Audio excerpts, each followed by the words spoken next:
1 फरवरी आज वित्त मंत्री निर्मला सीतारमण ने जो है बजट पेश किया और सबसे बड़ी छूट जो दी गई है, आपको बता दें, ये 8 सालों बाद ऐसा हुआ है कि इनकम टैक्स में छूट दी गई है। जो पहले 5 लाख रुपए थी, जब 5 लाख तक किसी की आय थी तो उसको इनकम टैक्स जो है उसके आगे की इनकम पर भरना पड़ता था, लेकिन उसको बढ़ाकर 7 लाख रुपए कर दिया गया। आपको बता दें कि नए टैक्स सिस्टम के तहत 7 लाख तक की आय पर अब कोई टैक्स नहीं लगेगा। ये सबसे बड़ा जो है फैसला है बजट का। आप अंदाजा लगा सकते हैं कि इससे बहुत से लोगों को राहत मिलेगी, मिडिल क्लास फैमिलीज को राहत मिलेगी कि 7 लाख तक अगर वो सालाना कमाते हैं तो उनको कोई इनकम टैक्स जो है वो नहीं भरना पड़ेगा। ये पूरे 8 साल बाद हुआ है और ये पूरे देश की अगर बात की जाए तो 74वां बजट जो है वो पेश किया गया है। आपको बता दें कि 1 घंटा 27 मिनट की पूरी स्पीच के अंदर क्या कुछ उन्होंने कहा, क्या क्या जो बड़ी इस बजट में सामने आई हैं बातें, वो आपको पहले बता दें कि 50 नए एयरपोर्ट और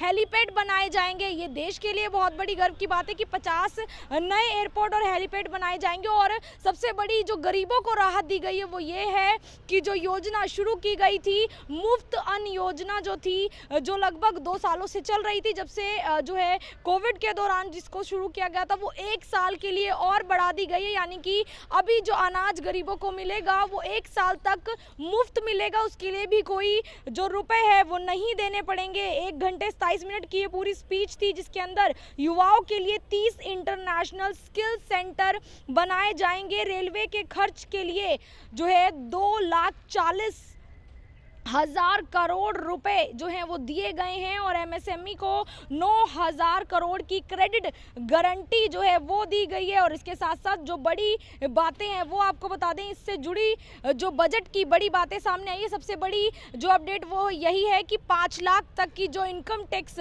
लगता था, 5 लाख से आगे अगर कोई कमाता तो अब उसको जो है बढ़ाकर 7 लाख रुपए कर दिया गया है। यानी कि 7 लाख से अधिक अगर आप कमाते हैं तब आपको इनकम टैक्स जो है वो देना पड़ेगा। 8 सालों बाद इनकम टैक्स पेयर्स को ये राहत जो है वो मिली है। और इससे बड़ी बातें और जो बजट में सामने आई हैं कि डिजिटल पुस्तकालय बनेंगे, टीचरों की भर्ती होगी, एमएसएमई को सपोर्ट किया गया है, आदिवासियों के लिए बहुत सी चीजें जो है लेकर आए गए हैं, कृषि और स्टार्टअप, युवाओं के कृषि स्टार्टअप्स को जो है वो बढ़ावे के लिए एग्रीकल्चर फंड की स्थापना की जाएगी, जिसके अगले 3 साल तक 1 करोड़ किसानों को नेचुरल फार्मिंग में जो है वो मदद मिलेगी। और साथ साथ युवा और रोजगार, स्टार्टअप्स और शिक्षण संस्थानों के इनोवेशन और रिसर्च को सामने लाने के लिए नेशनल डेटा गवर्नेंस पॉलिसी लाई जाएगी, जिसमें महत्वपूर्ण डेटा जो है सब तक पहुंच आसान बनेगी और युवा अंतर्राष्ट्रीय अवसरों के लिए तैयार हो सकेंगे। और 5G को बूस्ट दिया गया। 5G service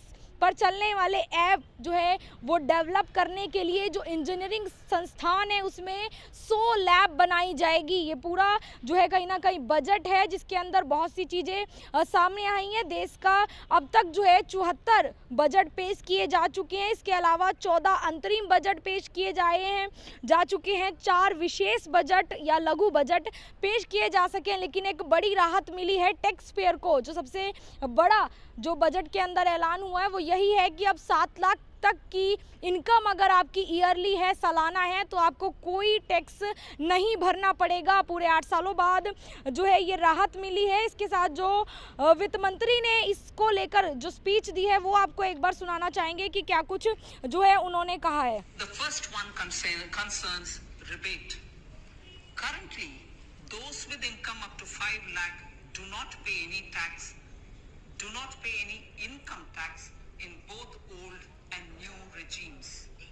I propose to increase the rebate limit to 7 lakhs in the तो आप देख सकते हैं कि साफ तौर पर कहा गया है कि जो लिमिट है उसको 7 लाख रुपए तक बढ़ा दिया जाता है। कोई इनकम टैक्स जो है वो नहीं भरना है अगर 7 लाख तक की आपकी आय है। तो इस पूरे बजट पर आपका क्या कुछ कहना है वो ज़रूर बताएं। और सबसे बड़ी बात, 1 साल तक जो है गरीबों को मुफ्त राशन की जो योजना है वो आगे बढ़ाई गई है और 1 साल तक उन्हें मुफ्त में ही जो राशन है वो दिया जाता रहेगा। इसके साथ साथ एक बार फिर से मैं बताना चाहूँगी कि डिजिटल पुस्तकालय जो टीचरों की भर्ती इस बजट में सामने आई है, बच्चों और किशोरों के लिए राष्ट्रीय डिजिटल पुस्तकालय स्थापित किए जाएंगे। अगले 3 साल में 740 एकलव्य स्कूलों के लिए 38,800 टीचर्स और सपोर्ट स्टाफ नियुक्त किए जाएंगे। इसके तहत 3.5 लाख आदिवासी छात्रों को फायदा मिलेगा। 2014 में मौजूद 157 मेडिकल कॉलेजों के साथ साथ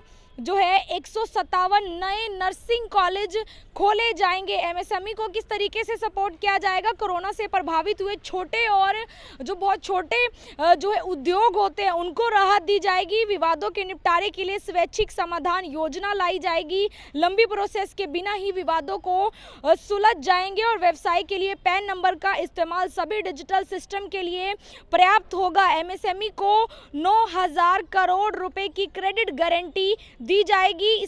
इससे उन्हें 2 लाख करोड़ रुपए का एक्स्ट्रा कोलेटरल फ्री क्रेडिट मिल सकेगा। ये स्कीम 1 अप्रैल 2003 से लागू होगी। तो बड़ी अपडेट जो है वो सामने आई है। अब एक बार आपको बता दें कि जो सबसे बड़ी अपडेट्स हैं वो यही हैं कि 7 लाख तक की जो है इनकम पर कोई टैक्स नहीं भरना पड़ेगा। 50 नए एयरपोर्ट और हेलीपैड बनाए जाएंगे। युवाओं को 30 इंटरनेशनल स्किल सेंटर बनेंगे। युवाओं के लिए रेलवे का खर्च जो है वो 2,40,000 करोड़ दिया गया है और एमएसएमई को भी 9,000 करोड़ की क्रेडिट गारंटी दी गई है। तो एक बार जो है फिर से बजट पेश किया गया और हर बार की तरह जो वित्त मंत्री हैं निर्मला सीतारमण, जो अपने पिछले चारों बजट में कुछ नया करती आई हैं, इस बार भी कुछ नया लेकर आई। चाहे वो शुरुआती बजट जो था उनका पहला, चाहे वो बही खाते से लेकर हो आज, और चाहे वो पेपरलेस बजट हो, और चाहे फिर जो हलवा सेरेमनी होती है